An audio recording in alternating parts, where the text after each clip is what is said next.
Okay, in case you haven't heard, the Democrats in the Senate are pushing forward with their Voting Rights Act, the John Lewis Act, what it's all called. Of course, it is facing opposition, and there is threat of a filibuster. Now, the Democrats want to vote tomorrow on whether or not to end said filibuster. And I have a few predictions on how things are going to play out. First off, Chuck Schumer, he's going to get up there, he's going to make a long, droll speech about how the Republicans, how history's going to judge them, and he's going to be pointing the finger at them. No one is going to listen to a word he has to say.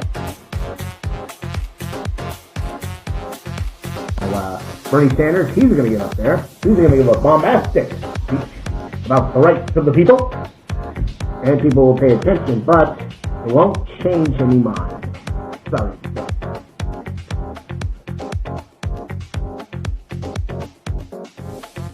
The Democrats will be voting to end the filibuster, except for two. Of course, I'm talking about Manchin and Sinema, who won't even show up for this vote. They're going to weasel out of it. Manchin, he's going to be busy surrendering West Point to the British, and Sinema is going to be talking to Caiaphas and making a deal with him to find you-know-who. Now, on the Republican side, Mitch McConnell, of course, is going to be leading the opposition and putting in place that filibuster. So, after that, he's going to go to the orphanage and burn it down so he can put a strip mall there. One Republican who votes to stop the filibuster, and that's going to be Liz Cheney. She, of course, knows that she's done with the Republicans. They don't want her anymore, and she's thinking ahead. She's going to make friends with the Democrats, and down the line, they'll repay this favor of hers, and she might get a job as an ambassador to, say, Acapulco or somewhere like that.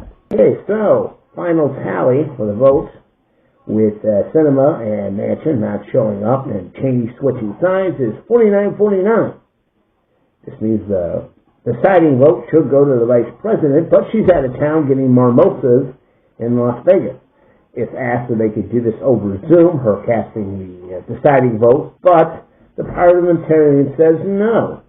So the Democrats appeal to the Shadow Council, who give them the thumbs up.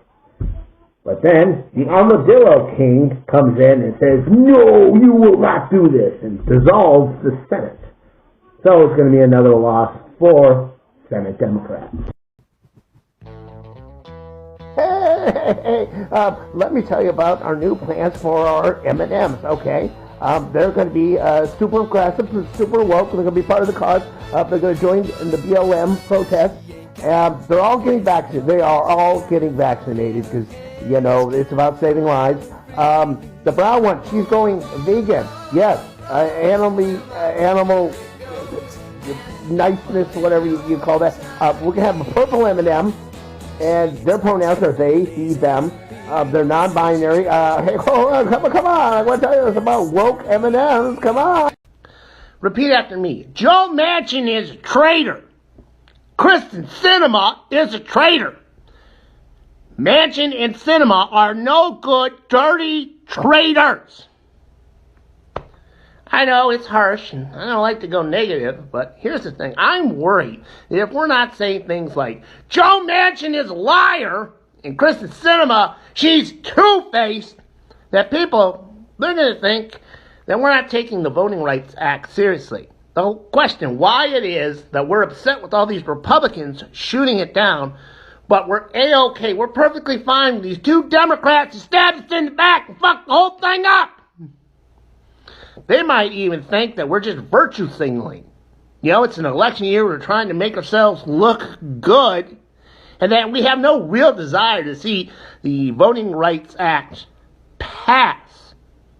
Hell, they might think the whole thing is just a con, that Joe Manchin and Kristen Sinema got picked to be the sacrificial lambs, and that they always wanted this to fail. That's why we have to come hard down on Kristen Sinema and Joe Manchin. We have to call them traitors. They have to be persona non grata. The press has to be putting out hit pieces, and the comedians have to be obliterating them every night into infamy. We can't go easy on them. We have to destroy Joe Manchin and Kristen Sinema to save the Democratic Party. Now, some of you might say, hold on. We don't want that to happen to our friends. The whole thing was a scam to begin with. Just go fuck yourself.